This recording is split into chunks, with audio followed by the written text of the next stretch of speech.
Ысык көл аймагында күчү 3 балга жеткен жер титирөө болду. Баткендин Тажикстан менен чектешкен Көкташ айылында жаңы конуш түптөлгөнү турат. Ат башынын Бирлик айылында жаңы мектеп ишке берилүү алдында ушул жана башка кабарлар менен түз эфирде Күндарек, студияда Гүлжан Кулманбетова. Саламатсыздарбы? 6 августка караган түнү саат 3:30 чамасында Ысык көл облусунун аймагында күчү 3 балга жеткен жер титирөө катталды.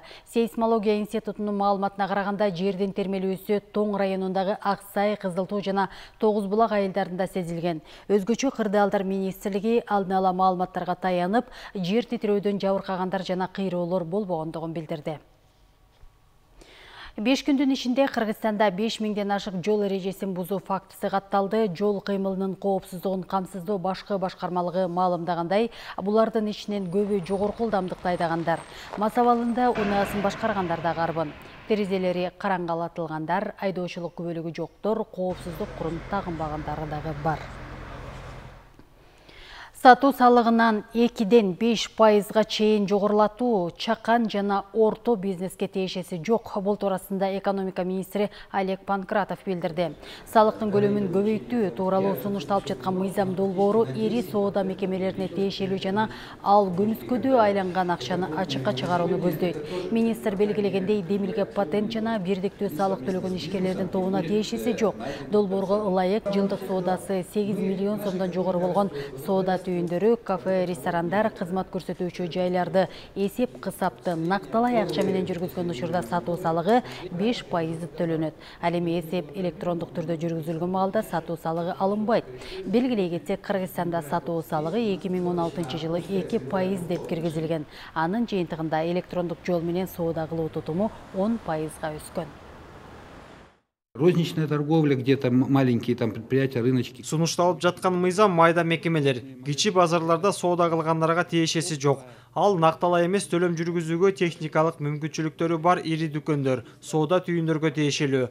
Максаты ишкерлерден акча чогултуу эмес, тескерисинче көмүскөдө айланган акчаны ачыкка чыгаруу. 2015 жылы накталай эмес соода жүргүзүүнүн көлөмү 35,3% болсо, быйылкы жылдын 1-кварталында 44,2%ды түздү.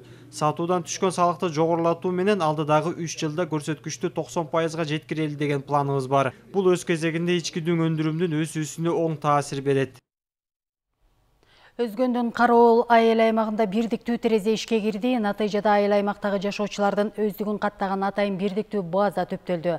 Буга чейин кагаз жүзүндө берилип келген документтер эми компьютерде сакталат. Бул Пурондун каржылык көмөгү менен ишке ашкан. Ага жергиликтүү казынадан 300 000 сом бөлүнгөн, 6 компьютер менен жабдылган. Мында адистер элеттиктерге юридикалык, экономикалык жана социалдык кеп кеңештерди бере алат. Райондук деңгээлде чечилүүчү маселелерди адистерге жеткире алышат.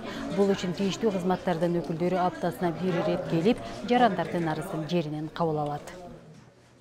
Мурун кагаз алган бир справка келсек дагы, тегеге бир кабинетке бир чуркап, биякка бир чуркап, аны тапканча ал жок, муну тапканча бул жок.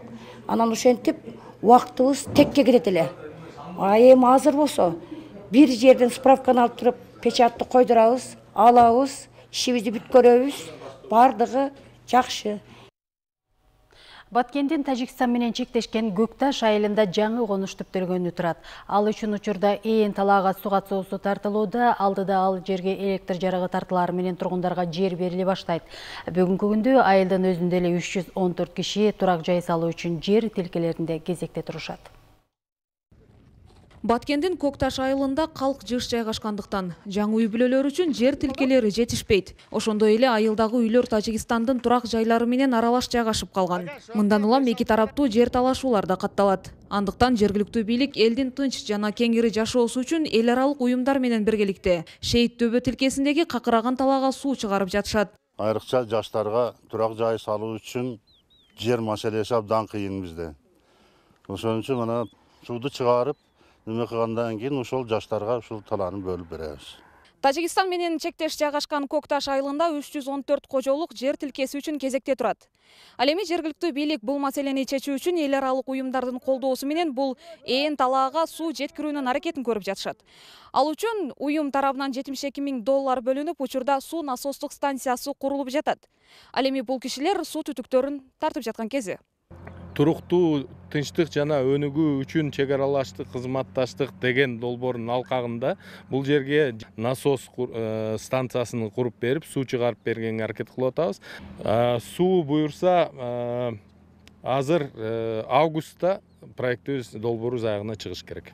Суу насостук станциясы төрткүл суу сактагычына куюлуучу чоң каналдын жанына курулуп жатат. Анын кубаттуулугу секундасына 7 литрден суу айлантат. Бул жерге 2 насос коюш керек. Пока 1 коюлат.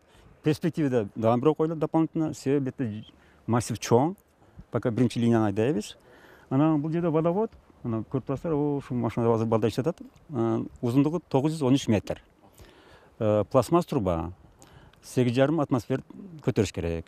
Долбоор август айынын соңунда аягына чыгат. Бул аралыкта суу насостук станциясы да курулуп бүтүп, талаа сугат суу менен камсыз болот. Андан кийин таза суу жана электр энергиясы тартыла баштайт. Ошондо гана кезекте турган үй бүлөлөргө жер тилкелери берилмекчи. Ичүүчү суу жогору Кип деген жайлоодо суу бар. Онун дагы ушундай мамлекеттик эмес уюмдар менен, женемелер менен келишип ошо сууду, ичүүчү сууду түшүрүп беребиз. Светте бардык документациясы бар. Жерлерди атып кылып, ошолор бүткөндөн кийин анан бөлүп беребиз. Көк Таш айылында 3000ден ашуун калк жашаса, алардын 300дөн ашууну турак жай үчүн жер тилкелерине муктаж. Олжан Тураева, Рысбек Мазайыт уулу, Коомдук биринчи канал, Баткен облусу.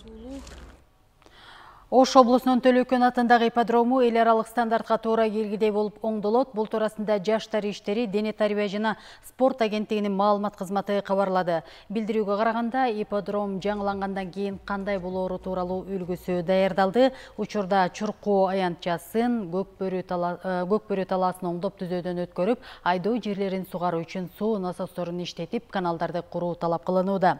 Оңдоо иштери толук аяктаган соң, ал жерде республикалык жана эл аралык масштабтагы мелдештерди өткөрүүгө болот.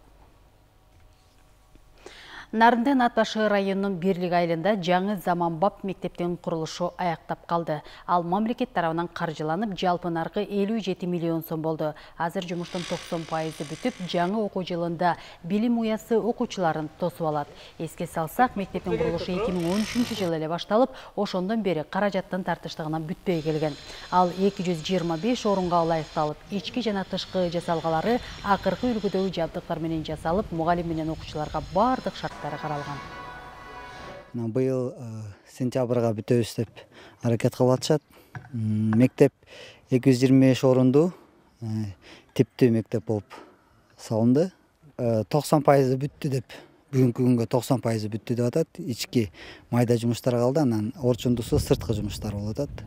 Азыр ошо сырткы жумуштар менен алек.